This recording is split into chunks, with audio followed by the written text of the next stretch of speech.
sense that I've touched some of you in some way is really moving. Hey, thank you. Thank you, Richard.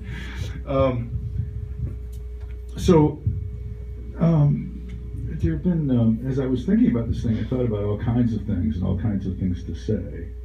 I probably won't take you down much of this that I've been thinking, but I'll indicate some of it. We can talk about it in a less formal setting. Yay. The first has something to do with mentorship. I sent Judy's note to my high school mentor, which I'll say a word about. He's 90-something now. When I was a sophomore in high school, he took me aside and he said, I can work with you if you want. I had no idea what the hell that meant. But what it meant was that we would actually sit down together during his lunch period, and my free period, and talk about books. He let me read whatever I wanted to read. And also everything got connected in very huge ways, So it was really fortunate. And there have been a series of people like that. Right? It was Wanda Bowers. He was Wally Klein. Wanda Bowers was another English teacher there, was also the speech coach. And she was amazing. You will like it. That she said of me sternly, Ian, you're a gutter snob. And I said, well, that fits. And not much has changed in terms of that kind of thing. Right? But all the way through, a lot of people who were there. And so when I started getting notes from people and listening to some of what you said, it was quite amazing. Students writing in, former students, right, saying that I had been in that role for them. And so and then they're going to go out and are going out and doing work with clients. Somebody said that already. And also teaching, right? So there's a circularity of mentorship that has to do indeed with the big picture, right? With holding for something that's very deep and profound and huge. That we are able to be in and talk toward here at the Institute. It's one of the real virtues of being here, as crazy as it can be here. It's one of the real virtues of our being here is that we can have these conversations, that we can hold in this largeness.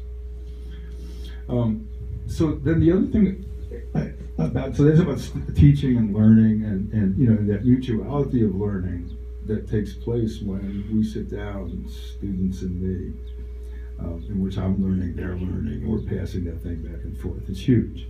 It's really important. And how much I learned is, immeasurable. The other thing is the camaraderie with people here, faculty. We've talked about that. It's not for nothing that Judy and Don and Alfonso were the first people who were speaking. They're all incredible people, and we've done incredible things together. And it's been really a joy.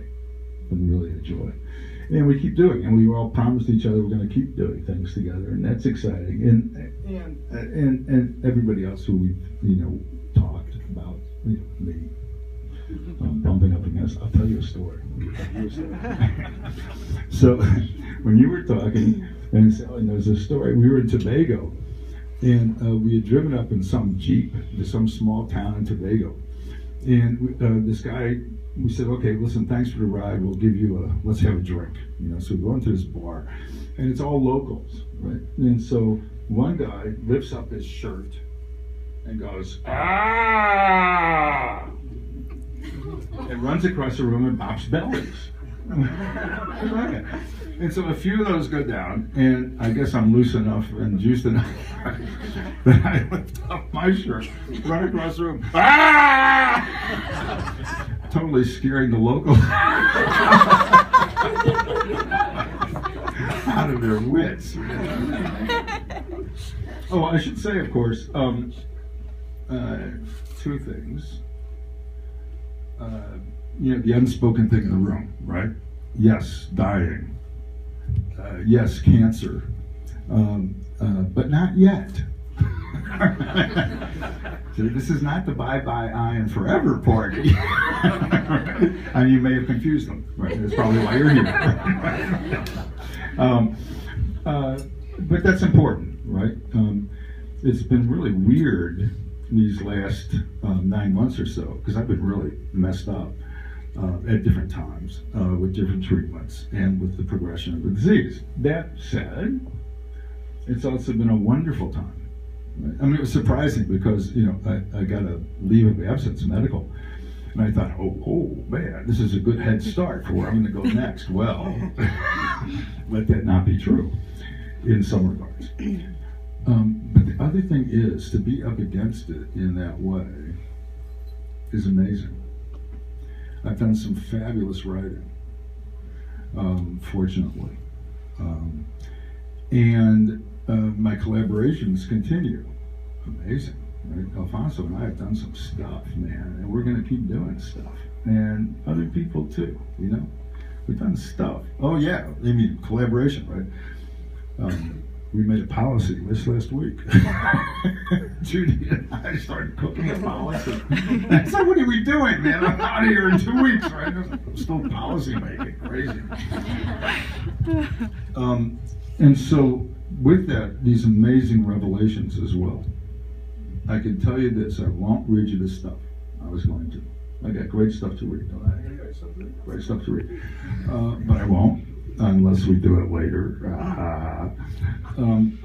But it's been one story. I had a pulmonary embolism. I don't know if anybody knows that.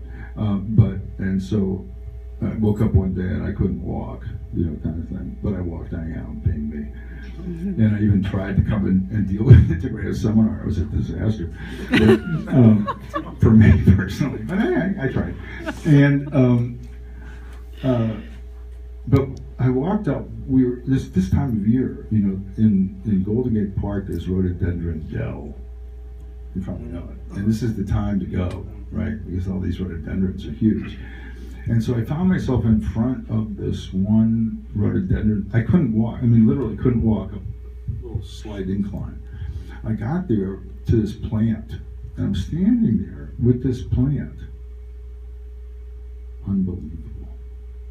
Unbelievable. Transformed, right, in that moment. Some people say it's oxygen deprivation.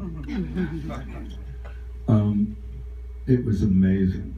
It was truly amazing, truly beautiful. And but there've been along the way these moments at this time where I'm filled with this amazing possibility. The thing about Integral, oh, by the way, the thing about Integral, this is the right place for someone like me.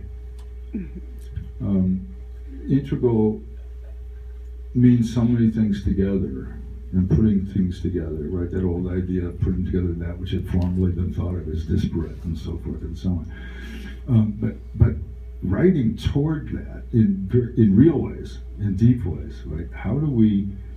I mean, we always say things like, "Well, we got to put the body back in." Well, no, it's there all the time. But how do we get the revelation in actually working with people that puts it all together? Right? Or how do we put the polycultural, one of my latest ongoing sticks, how do we put that in practical terms and actually working with people? I mean, we all talk about social justice, we all talk about, or we try to, right? But how do we have integral social justice? How do we have a way in which we are big enough to have a kind of embodied hermeneutics of the soul, right?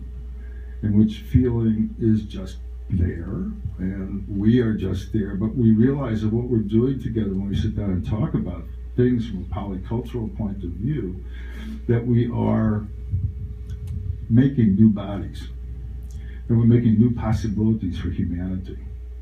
I see that in a lot of what all of you are doing, particularly the somatics people, of course, in our work, in our attempt to find our way. I'm glad for my double home, by the way, in somatics and transformative studies and transformative learning. It's been a great pleasure for me.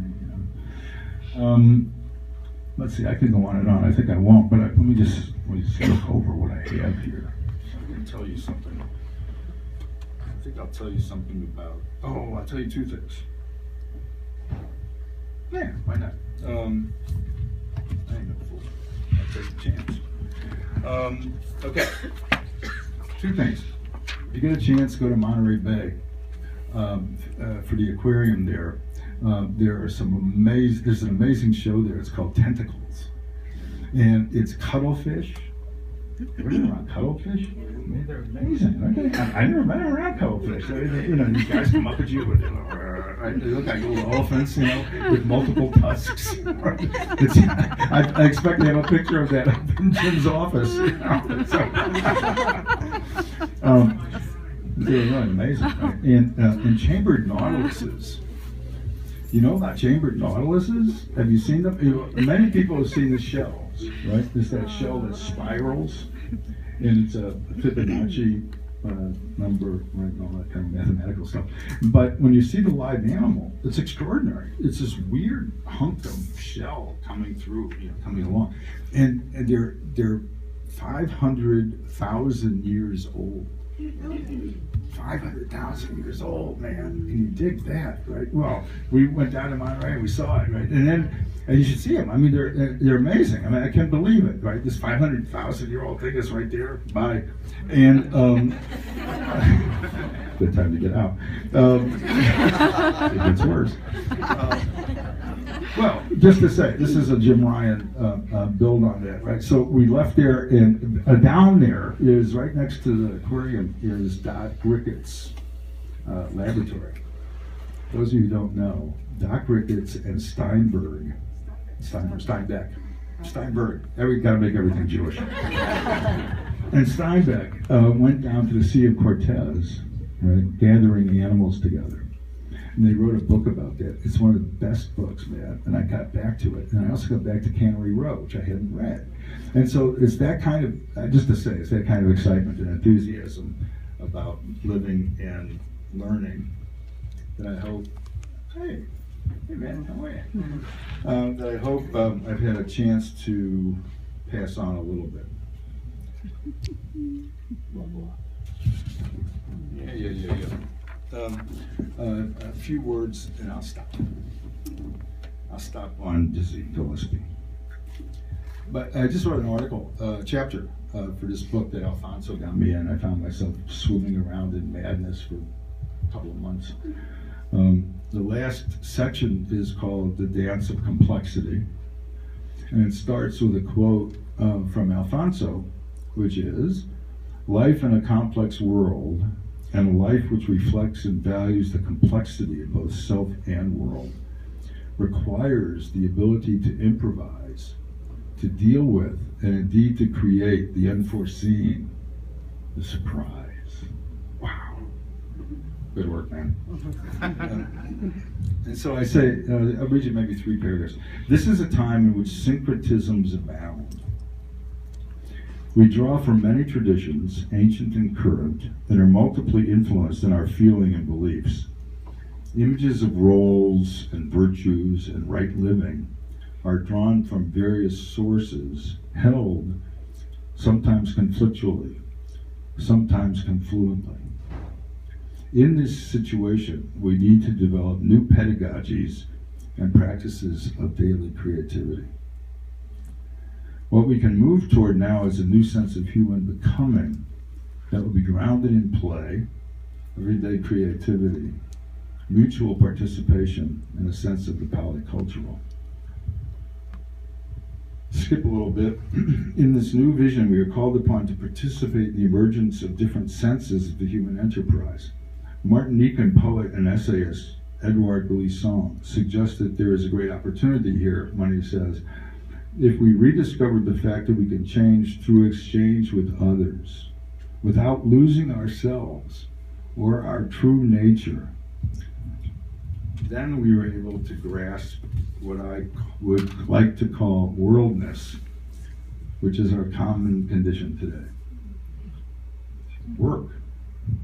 He says, and again, the lesson is that a plural, multiplying, fragmented identity is no longer given or thought as a lack of identity, but rather as a huge opening and a new opportunity for breaking open closed gates. Yeah, why not? Why not? Blah, blah. In the late 1980s, Dizzy Gillespie, the founder of bebop and co-founder of Afro-Cuban Jazz, was invited to the Cuban 5th International Jazz Festival in Havana. In an interview there, he predicted a future that is in fact now coming to fruition. And Dizzy says, I figure in 15 or more years, the music of Cuba, Brazil, the West Indies, and the US is going to be integrated. That's when you're really going to hear some music. Because we're going to bring our own gospel,